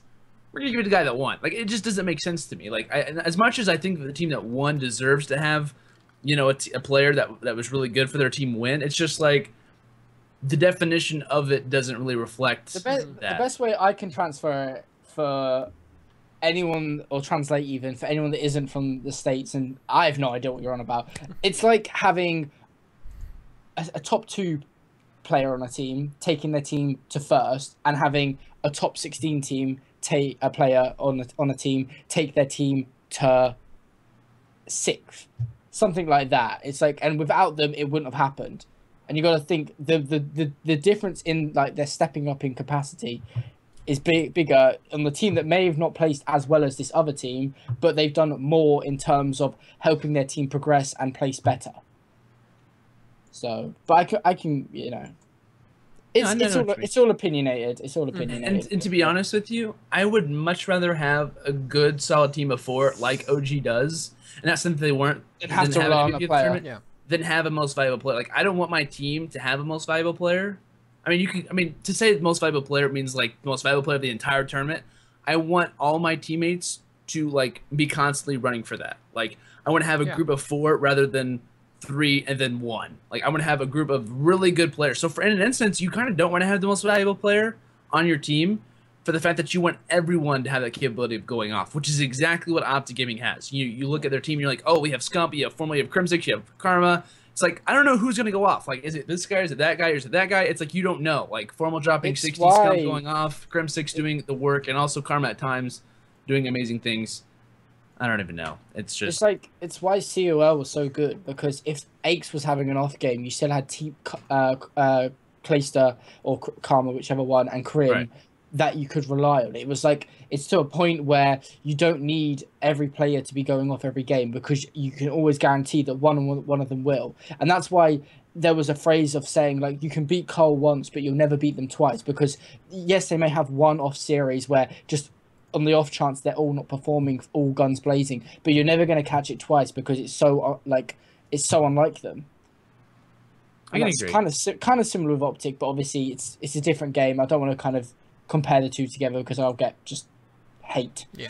No, I don't mean, but like, no offense to like people who are like, oh no, it doesn't deserve. Like, it's the definition of what most valuable player is. The most valuable player at a tournament goes to the team the player that was the most valuable. You could say, oh my gosh, Wheats from Rise had a 1.5 KD. He had this, he had that, he had this, he had that.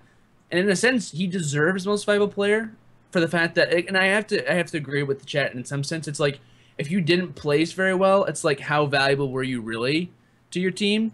So in a way, I look at placing, but I also look at overall performance. So I would say like top 5 is kind of where I set the mark at, is like from here to there, that's where you kind of look at the most valuable player. So I think it's like, it's just based on your definition as well. So guys, I think we're gonna head to a commercial break. We were talking about most valuable players. We were talking about UMG DC enough. When we return, we're gonna have a little bit of EU talk, talking about Epsilon, as well as a bunch of other stuff coming, and possibly some stuff in the future as well. So we'll see you guys in just a second. Don't go anywhere. We'll be right back. Boop. We're back. We're back. Sorry. You didn't say one. You did not say one. You did not say one. You did not say one. I even listened. You went. I'm so glad you said that, Tommy. What's up with my webcam? I don't know. And we're live. And it's like, you didn't say one. Yeah. Is that like 12p? I swear 12p. I swear I said 1. You didn't. You said 3, 2, and you looked at us, and I was like, "Oh, are we live?" Like, I don't know. I understand. It's like that typical like camera guy. You're like 3, 2. then you say it. It's like, no, you What? just... There's just no way of me I'm knowing that. Just, you know. It's all right. Okay, so Event hangover. We have yet again one last question to ask about DC. It's been such a long topic, but stuff that we're talking about this current episode. But overall thoughts on production and the venue. I know I was the only one that could really talk about the venue, but still, is this the best UMG event you've experienced, that you've watched? Production-wise, how was it, Tommy and Goalie, to watch? Was it good? Because I didn't watch any games online. How was it from the production value online? I'm going to ask Goalie first. I'm going to ask Goalie, because Goalie is the main critiquer of these things. So. He knows these Well, things. it's because that I'm not doing it, so I have to critique everything. It was the best event production that we've had from UMG this year. I wish they would do a little more. But like this, I'm still tired of the stagnant overlays like during intermissions, and just the graphics I'm not that big of a fan of, but that's all personal preference. Production wise, the first day with the scoreboards overlapping in hardpoint, like covering the numbers, the third digit, that was really bad. And they had to make everything, they had to make the overlay transparent, but I know that's not a hard thing to fix because it's what's called a stinger transition, if I'm not mistaken. So you have to completely redo the transition to make the overlay work, which that takes a lot of effort. But once they got that fixed, everything was pretty good besides the mics on Bravo. Mic quality was pretty crappy, but that I'm sitting here with a blue snowball. Like, I'm sitting here with a pretty crappy mic. This is a 5-year-old mic that I bought for $50. So I can't really say anything about audio. It's better than this. It's better than that. Yeah, it's much. That's the one thing that I don't understand yet, is why we haven't moved to better mics. Like, I understand that Astro's like a sponsor of these events sometimes.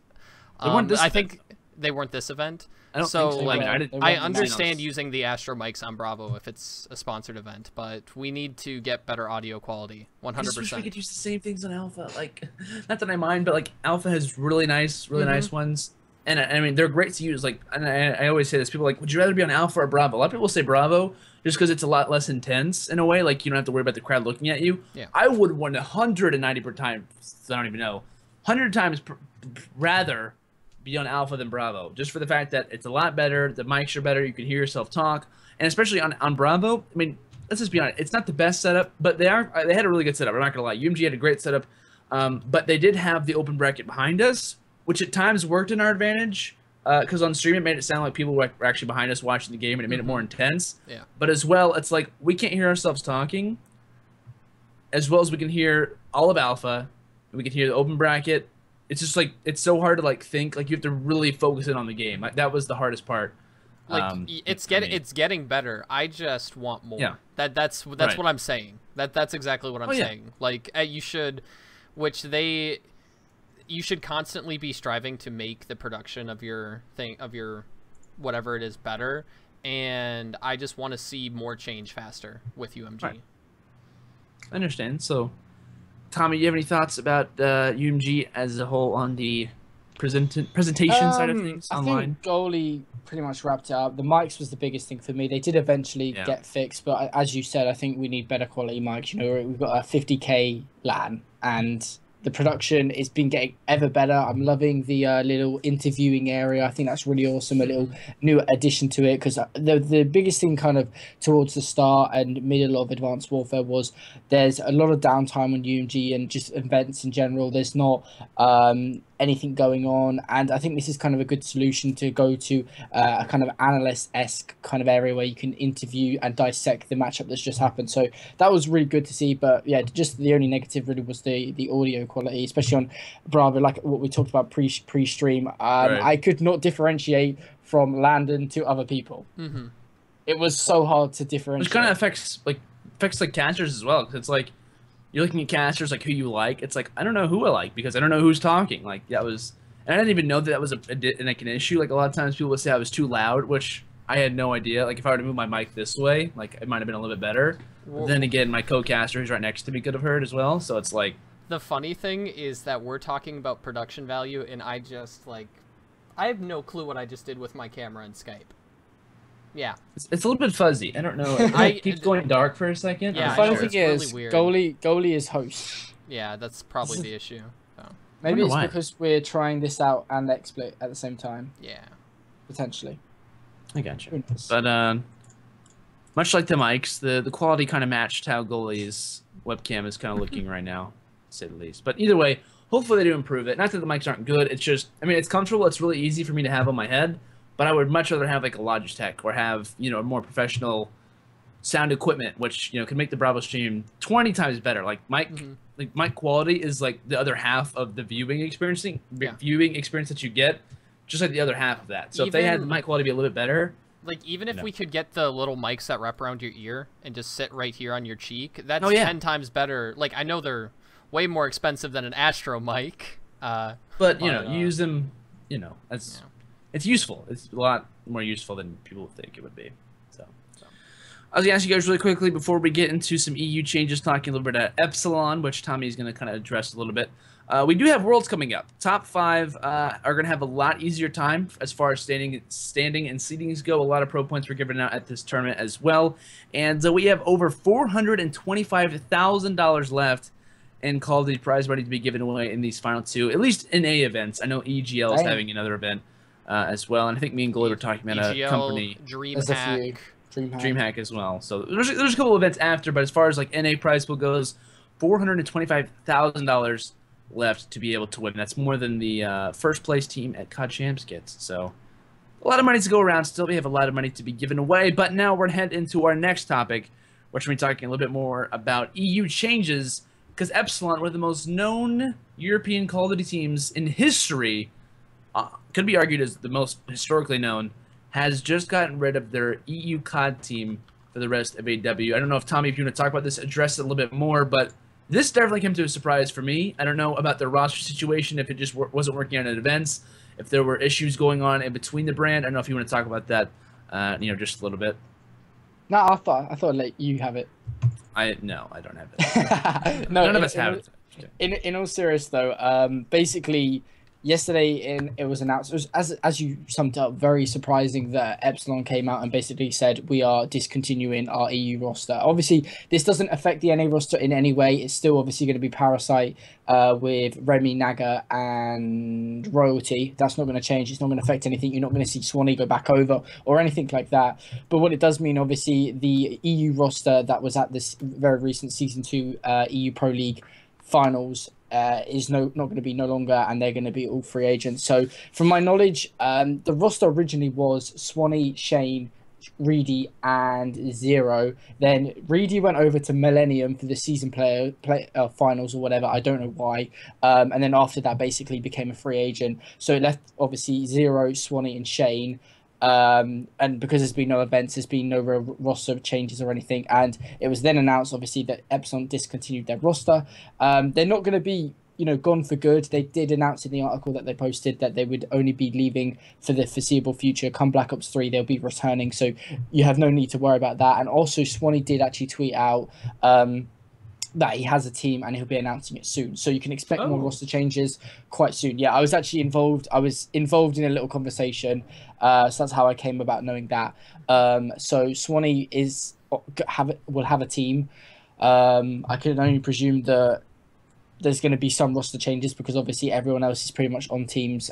So there's 2 main UK events left. Obviously there's MLG Worlds as well. That's a big one as well. But you've got the very recent DreamHack very recently, I should say, announced a 20k LAN, a $20,000 LAN in 2 weekends. What's going to be happening at their London event, and then also you've got EGL Blackpool that is going to be happening in sometime in October, just after MLG Worlds, I think, if I'm not mistaken. So there still is events to attend. It's not like Epsilon have done it because there's no more events in Advanced Warfare. What would make sense? That's why, for me, it's a bit bizarre, like what I think you think as well, because Epsilon have always been a dominant force in the EU scene, and now they're not there. It's weird. Right. So do you guys want to add anything to it?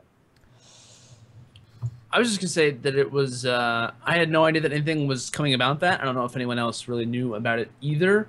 And it was kind of weird. Like, it kind of worries me just a little bit. Not that it's Advanced Warfare and the game's kind of over. I mean, it just, obviously it'd be a lot better if it was in the middle of the season And then, but I mean, it'd be a lot worse, excuse me, if it was in the middle of the season rather than at the end.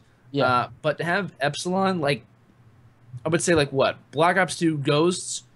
I mean, who would win the tournaments? It would be Epsilon or TCM. Like, that was the main two teams for the longest time. They were always the teams, and it's almost like, I don't want to say it, but it's almost like since they've got their North American team, less attention and focus has been on the EU scene. But I'm sure that's not the case. That's probably me just having my own little theory. And yeah, it really sucks because Epsilon are one of kind of the figureheads, shall we say, of EU competitive COD. And I really hope they do come back in Black Ops 3 and don't do an aid shot, because I would love to see them come back and be better than ever, because they've always been a dominant force. At the moment there's other teams that obviously are at the top of the game. Millennium, Vitality, Infuse, VWS, there's quite a few teams that are at the top of the game still, so it's not like them leaves a massive hole as the top team, because they didn't even do that well at season playoffs. So maybe that's the reason that they have disbanded for the time being in the EU scene. Right. We'll see what happens with them. We'll definitely be keeping in touch and watching Epsilon's Twitter. I know I will be for sure once Black Ops 3 comes out. But they also, like we said, I know Tommy mentioned this as well. Their plans are to be returning for Black Ops 3, which is very nice to hear. But still, not having a team for the rest of AW is kind of kind of worrying, to be honest. Like, you look at the amount of switches that we've seen, even Watson, TCM, Swanee kind of started the entire thing where players from the EU made that transition to the NA, and it's very important to have a healthy amount of communities throughout the entire world for your esport. I mean, you look at most popular esports, and they have great teams in the NA. And for most esports, it's primarily dominated by a certain region. Like, for instance, like CSGO, it's dominated by the people in the EU. Other esports, it's dominated, like in Korea, for instance, like in League of Legends and Dota 2 and stuff. But now it's like Call of Duty, NA, EU scene, it's just getting smaller and smaller, which is what you don't really want to see. Not that Epsilon is making it smaller, but you cannot have these things happening on a consistent basis. If I can just kind of add some insight into it, absolutely. I wouldn't say it's getting smaller. I kind of get where you're coming from, because obviously this year you've seen both TCM and Epsilon go out to the States, and now there's no TCM or Epsilon in the EU. If you said that at the start of Advanced Warfare, you would be put on a crazy list and sent to a home. So, but at the same time, there's been a lot of upcoming teams. XL that I recently joined, they're up and coming. There's a number of different teams. VWS are up and coming.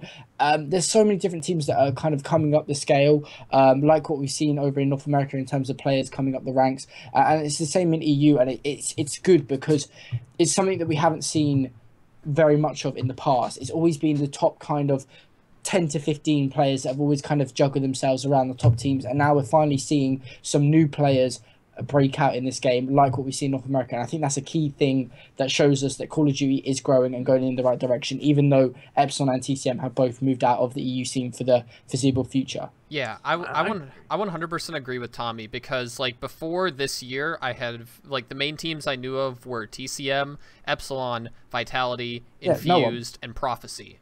And Prophecy doesn't have a team right now. They don't have any roster right now.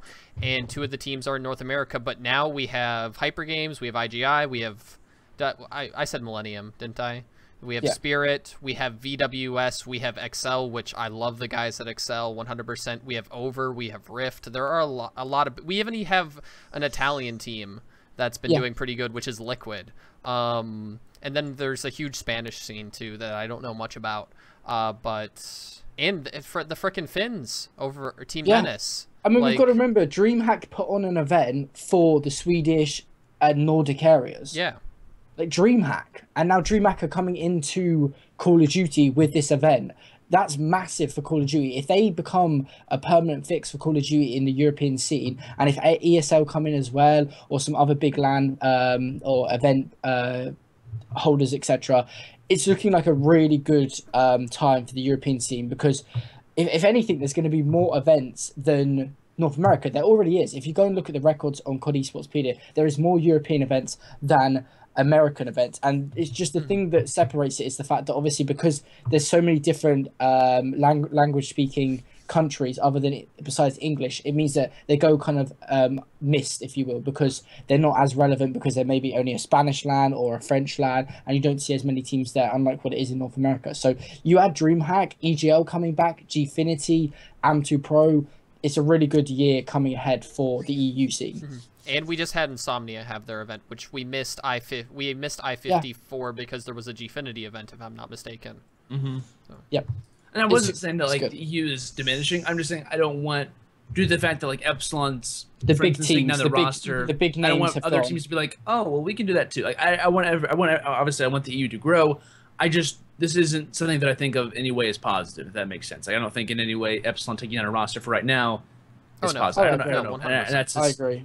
Which is great. Don't get me wrong. I think the amount of EU growth in this game that people haven't realized is absolutely insane. I mean, you guys mentioned a bunch of different teams that I kind of know about, but I want to keep knowing about. But back in Ghost, I would have known if these were even teams in Ghost. I had no idea about. We are slowly. I'm happy to announce. Getting to a point where more North American kind of fans and global fans are knowing more about the European scene thanks to Gfinity's efforts. They've really been the MLG of the European scene, and they're taking it under their wing with their tournaments this year, the Pro League, and also other event holders like Insomnia or Multiplay and Am2 Pro and FCO and ESWC 50k event, DreamHack as well. So it's really, really exciting times to see the European scene really getting some investment and some time and love shown at it. We'll see what happens with Epsilon coming into Black Ops 3 and what happens with Swanee as well. But that's going to kind of do it for the EU talk. I guess you could say one last thing before we kind of close out the show is also another bit of roster stuff that happened, which is actually with VQ. A pretty good team as well. A team that I've really kind of not grown with, but I've seen commentated over them a lot. They've been my dark horse for the past couple of tournaments, and they recently announced that they're also kind of diminishing their roster for right now. Just for the fact of how school is working out, teams their players not able to kind of attend events. GodRx, I believe, is kind of banned by MLG, so he kind of is limited in certain amounts of things. And I must say, GodRx is a very talented player, and if anything ever does happen, do you know why he's banned? If you don't want me asking, I do. I think it had to do with credit card situations on MLG and stuff like that. I'm not going to get into it really definite. There's a lot of other sides, people saying that he did it on purpose, other people saying that it didn't, like it wasn't his fault. I'm not going to get into it. I don't want to know why. It's not my business to know why, but still, I know they're having a little bit of problems with the roster and stuff. So I did see Vanquish kind of announce that. I believe there were some other changes that people were talking about, like Stunner changing up their roster. I saw Threes Up talking about changes. I'm not sure. It's just that pre-talk before Worlds does happen, and I believe there is going to be a time period where changes do happen before Worlds. I think it's at a certain date. I don't know the exact date. It'll be after Season 3, though, won't it? Yeah. Once Season 3 playoffs are over, then I believe, I don't know the exact date, but there's like a certain time period. 21st, because 21st is the Monday after Season 3. But that's me just guessing. I feel like I've seen it be the 28th, but I could possibly be wrong. Yeah. So I feel like it's the 28th, but that could be absolutely out there. I don't know. But still, we'll see some changes happen. But I also want to say, it's sad to see Epsilon, but it's also sad to see VQ. And another thing that I want to talk about really quickly is Bioacid. Bioacid recently mentioned that he will no longer, is currently taking a break. He did say that he might come back, he might not, but he is going to be kind of taking a little bit of an absence from commentating. If you guys don't know, he's an Australian caster, probably one of the best, if not the best, Australian caster out there. People have called him basically like the Fwiz of Australia. He's a wonderful guy, very humble dude, and he's honestly very, very talented. And he did announce the other day that he will be kind of taking a break from that. He's just not motivated for Black Ops 3. And with the amount of stuff that's happening in the AU scene, it's definitely gonna be big for them this year. But it's not gonna be the same without Bioacid. A lot of NA people don't really see him too often, but what they do, it's always a good time to see him. So best wishes to Bioacid, best wishes to Vanquish, and also Epsilon. Kind of a sad thing ending us out in AW so far. But we do have, like I said, a lot of great events. We do have Season 3 playoffs. We also... Gully, you're scaring me. What happened? Nothing. Oh, God. Nothing of importance. So there's, on Windows 10, if you, double-click your taskbar, everything minimizes. or it's like it's some point on the taskbar, and I minimized everything, and it was just capturing the desktop for a moment. So that's perfectly fine, but it's just like, yay! I've had it happen a couple times on stream before, and it's just like, really. I've just seen all of our face cams just go and come. Oh well. Yeah. Oh well. It'll be Apologize, alright. stream. It's okay. You scared me. Like when you went like this, you're like frowning. I was like, oh no, something like is the stream down? Like is something happening right now? I just showed everyone's Twitter passwords and all their Skype account names. Why would you have our Twitter passwords open in a document? That's kind of weird. Come on, goalie. You know that's for that thing. Come on.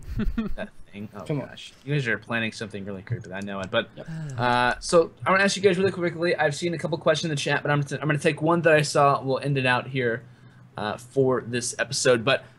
Optic Nation not playing very well. Tommy obviously kind of made a video talking about Owen's position and stuff. You can go watch it. That is my opinions in a video. No, absolutely. And I was going to ask you guys, I've seen it a lot of the time, chat mentioning this. Overall, a lot of people mention this as well. Optic Nation, their current position, let's just say they keep they maintain their roster. They keep it for as long as they can. Black Ops 3, totally different story. We'll see what happens with that. But in your opinion, if they were to make a roster change, who would you get rid of in Owen, and who would you do your best to try to gain? Would you try to grab a little bit of younger players to add to the Optic Nation roster? Or, like, what is your position right now for Owen? To make them better, what would you do and why? That's going to be the question ending us out for today. And I can answer it. I can start off answering it myself. Or someone can kind of volunteer. Should do it because Tommy made a video. I'm going to plug this. Tommy made a video on what Optic Nation should do. So...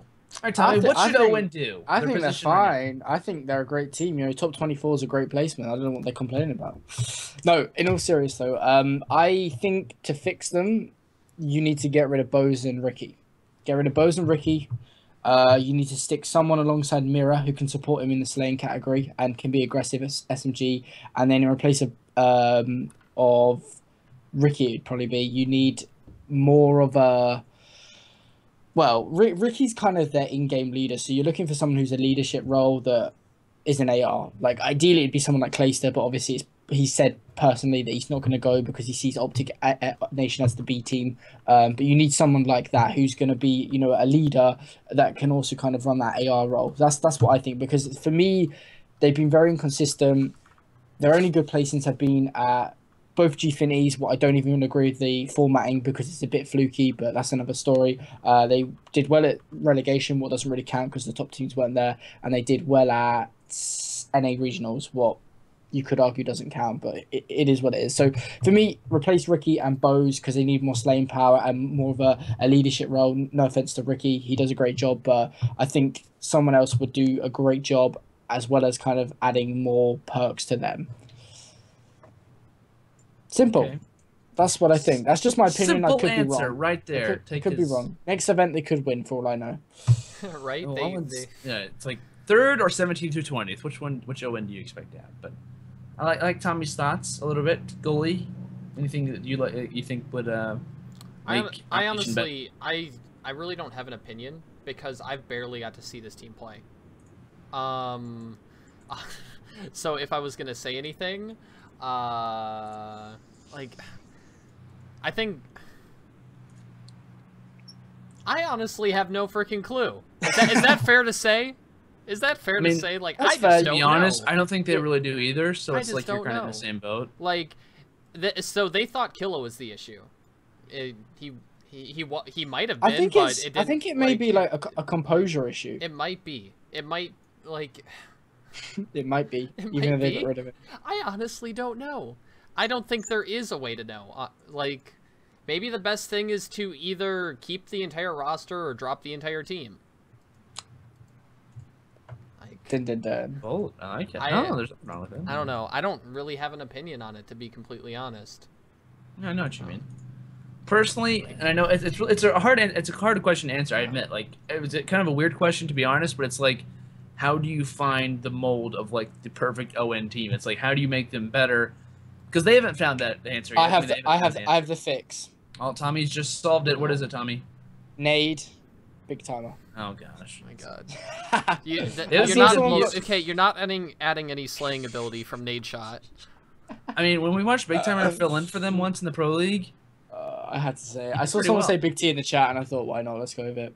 No, but in all seriousness, I think Goalie, you make a good point. It's what I was said in my video, not trying to plug it, but I said, should Optic Nation disband? Because at the end of the day, if they're not willing to trade out Bose, who it seems like they're never going to get rid of him because he is Optic Nation, I don't know. But that's just my personal opinion. Some people did disagree with me in that video, and you're welcome to. Like, at the end of the day, it's just my opinion. For all I know, I could be wrong, but that's just the way I see fixing it. I know that there was a period where it was no Bose. It was Swanee, Proofy, Teep, and Karma, I think, something like that. On Prophecy, yeah. Yeah, and they still failed. Yeah. So maybe they're just cursed. Maybe everyone that goes to Optic Nation is cursed. It was like as soon as Bose left, he started like dominating for Prof. He played really well on Synergy and Prof. Yeah. Yeah. But the thing is, I think he had the players around him and the motivation to kind of prove Optic Nation. That's the biggest thing. When a player gets dropped from a roster that they think they deserve their spot on, they're going to do everything to prove that team wrong, that they can do it. And I don't know what it is. Maybe they're just happy with placing where they are at the moment. I don't know what it is. Maybe it's just the game. Maybe they're using that as an excuse. I don't know. I don't think any player's happy with their placing. But, I mean, I think players can sometimes get content. Like, oh, we placed this well. We're used to placing this way. It's nothing new. Like, you know, we're kind of complacent with it. But... I can understand getting complacent. Like, if you're placing, like, top 6 in the league consistently, you're still getting paid. You're still making a living off of it. So you can definitely get complacent. And that's something you never want to do, but it happens to me all the time, and I understand it. I think, you know, that's not like be weird, but like in life, even too, you're like, well, I'm in a pretty good position. It's like your goal is to like not be. Your goal is to be consistent, but it's not to stay in the same position. Yourself. Yeah. Right, exactly. But in my opinion, to solve Owen's problem, and I feel like a lot of people give Bose flack, and I agree. Sometimes he does deserve it. But Bose is like that player where he plays the objective role, and I've always mentioned this in videos past. He plays such a fast game, and just hear me out on this because I'm not giving Bose. No, you said this before. It's a good point. He's such a fast player that people will often overlook and say, "Oh my gosh, you know, Bose went, let's just say 26 and 40. Like he's not benefiting them at all." But the problem with AW, the problem with stats is that obviously they don't tell the full story. But for instance, you'll say, "Oh my gosh, well, you know, this guy has so many kills and he also has so many captures in hardpoint. He's literally doing everything for them." The main thing with players entering inside of hardpoints, for instance, just bring up hardpoint as a game type, is that the players who get kills are the first players to enter inside of hills. Oftentimes, you'll see Bose, for instance, if he's off of a spawn, he'll let Mochilla, he'll let Miracles, and sometimes he'll let Ricky go in before him. And if they get the kills, he's there to try to trade. But if they do get the kills, they'll immediately get out of that hardpoint. So they have the capture to their name, but Bose ends up getting the time. That's like the whole story with like the objective/support role. The player who doesn't necessarily get the most amount of kills, but has to literally do as much as they can and just staying in the hard point, grabbing clutch kills that matter. So they're not going to be getting a lot of kills. They're not going to be getting a lot of interactions, for instance, but when they do, they absolutely have to get those wins. Like Replays, for instance, is a very good objective player for the fact that he gets kills once he's inside of the hard point, and he gets the kills that do matter. I think he's like probably the most important player, or at least one of the most important players for Denial, not for the fact that he's a slaying god, but for the fact that he stays in the hill and he stays in there for a very good amount of time. Bose, on the other hand, is a player who can get in the hard point, but just doesn't seem to win those gunfights, which could just relate to his non-slaying ability in Advanced Warfare, but he plays faster than any objective player that I've seen. He plays so fast, and if you noticed how many assists he gets during games, he is like the, what would you say, bait and switch god.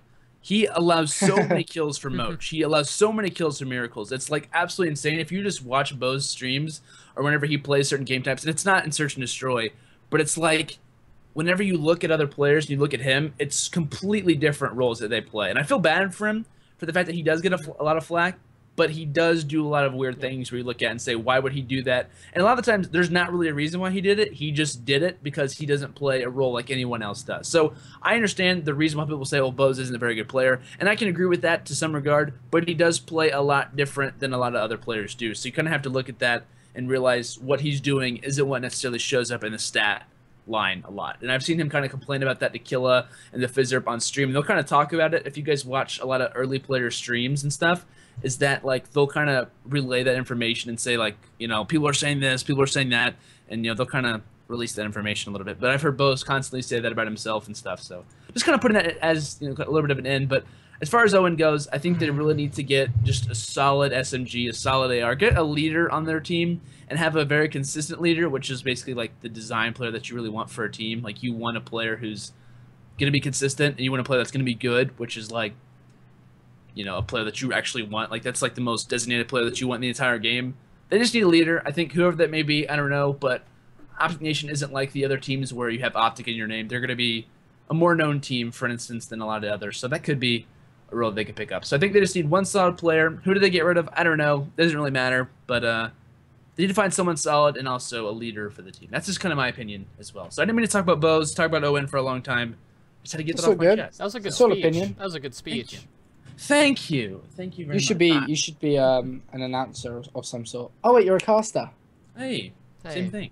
Same thing. But I did bring that up a little bit during the stream, and people seem to kind of enjoy it. So I just wanted to like bring that up. It's not always what you may seem, but we'll see. But that's gonna kind of do it for this episode of the STiKS Live. Everyone, hope you guys did enjoy the video. I know it was a little bit different. You know, we kind of were a little bit more relaxed and stuff. But we're trying to change up the show just a little bit. But we are kind of tired after this this entire weekend. So I'm gonna go ahead and let us give our outros. We have 30 seconds or less. Say whatever you want, whoever you want, sponsors, whoever you want to shout out as well. We could do that. And I'm gonna start off with Tommy. Then I'm gonna go to goalie, and I will close it out myself for this episode. So Tommy, if you'd be ever so kind. Oh, you're true gentlemen.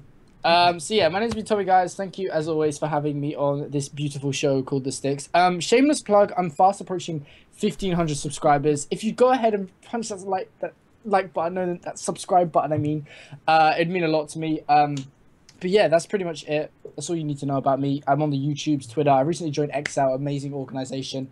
And yeah, awesome stuff to come. But thank you everyone for watching, and we will see you next week. Bye. Oh, and stop everyone from doing their outros. Right. Oh, he's laughing. Mr. Goalie Television.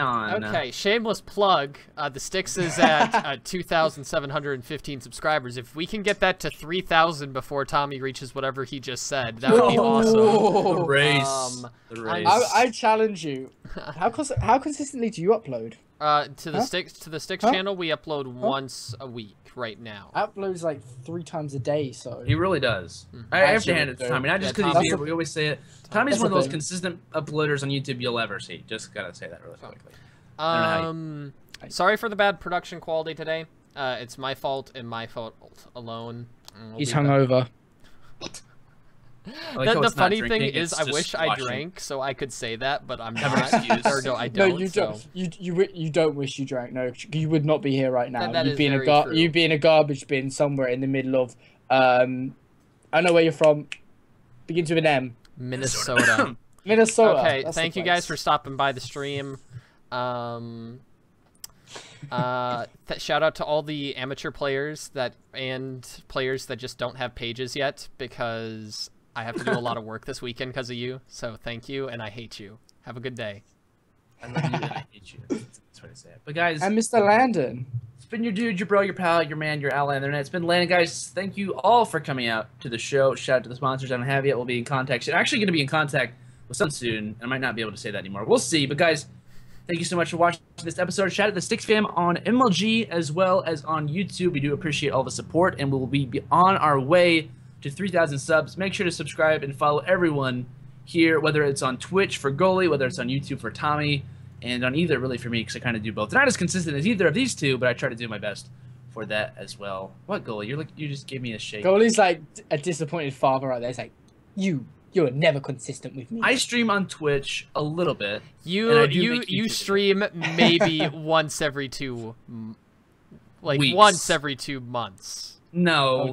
No. Anyway, shout out to the YouTube supporters. Shout out to those that don't get to watch the video because of whatever they're from and watch it on YouTube. You are the real MVPs. By the way, one more apology. I did not get the last week's show up on YouTube. That's a combination of Kingdom and my fault, mainly my fault. I just couldn't be bothered with it after 2 days of it not being uploaded. I just didn't have the time.